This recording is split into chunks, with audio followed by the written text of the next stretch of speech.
नमस्कार दोस्तों, आप देख रहे हैं अपना YouTube चैनल एसेंटीज, जहां इतिहास बोलता है, रहस्य खुद से पर्दा उठाते हैं और आस्था विज्ञान को चुनौती देती है। आज हम आपको लेकर चल रहे हैं भारत के उस अद्भुत चमत्कार की ओर जिसे देखकर इंजीनियरिंग भी सोच में पड़ जाती है और विज्ञान सिर झुका देता है। आज का विषय है एलोरा का कैलाश मंदिर, और एक ऐसा मंदिर है जो बनाया नहीं गया, यह तराशा गया है। महाराष्ट्र के औरंगाबाद जिले में स्थित एलोरा की गुफाएं पूरी दुनिया में प्रसिद्ध हैं, लेकिन इन 34 गुफाओं में सबसे अद्भुत, सबसे विशाल और सबसे रहस्यमय है गुफा संख्या 16 कैलाशनाथ मंदिर। यह भगवान शिव को समर्पित है और इसे पृथ्वी पर कैलाश पर्वत की प्रकृति माना जाता है। दोस्तों, आज तक जितने भी मंदिर आपने देखे होंगे वे सभी पत्थर जोड़ कर बनाए गए हैं, लेकिन कैलाशनाथ मंदिर में कोई पत्थर जोड़ा नहीं गया। पूरी दुनिया में एक ही विशाल चट्टान को काट कर बनाया गया है। न ईंट, न सीमेंट, न जोड़ की कोई निशानी, बस एक पहाड़ और उसमें निकला पूरा मंदिर। इस मंदिर की ऊंचाई लगभग 100 फीट है, लंबाई लगभग 276 फीट है और चौड़ाई लगभग 154 फीट है। यह इतना विशाल मंदिर है, एक ही चट्टान से तराशा गया है। अनुमान लगाया गया है कि करीब 2 लाख टन पत्थर इस मंदिर को बनाने में हटाया गया। अब सवाल यह उठता है, इतना पत्थर गया कहाँ? उसे ले जाने का कोई प्रमाण क्यों नहीं?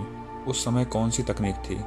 तो आज अगर कोई बिल्डिंग बनाता है तो नींव नीचे से शुरू होता है, लेकिन कैलाशनाथ मंदिर को ऊपर से नीचे की ओर काटा गया। यानी पहले शिखर बना, फिर मंडप, फिर दीवारें, फिर मूर्तियाँ।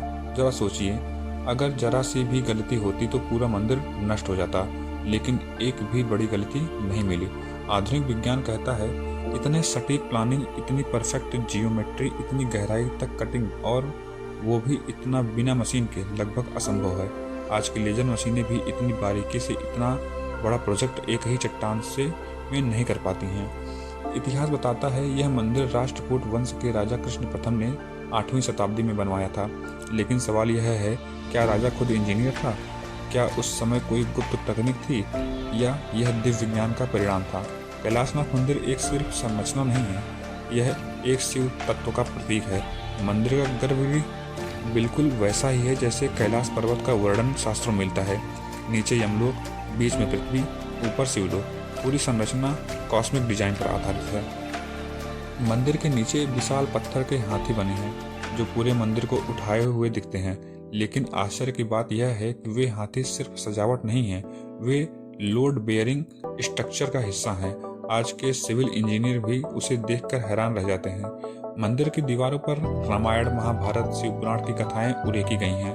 हर मूर्ति में चेहरे का भाव, वस्त्रों की सिलवटें, आभूषणों की बारीकी इतनी स्पष्ट है कि लगता है मानो पत्थर नहीं, जीवंत चित्र हैं। इतिहासकार अनुमान लगाते हैं कि मंदिर को बनाने में 18 से 20 साल लगे होंगे। अब सोचिए, बिना बिजली, बिना मशीन, बिना आधुनिक औजार, इतना विशाल मंदिर सिर्फ 20 साल में।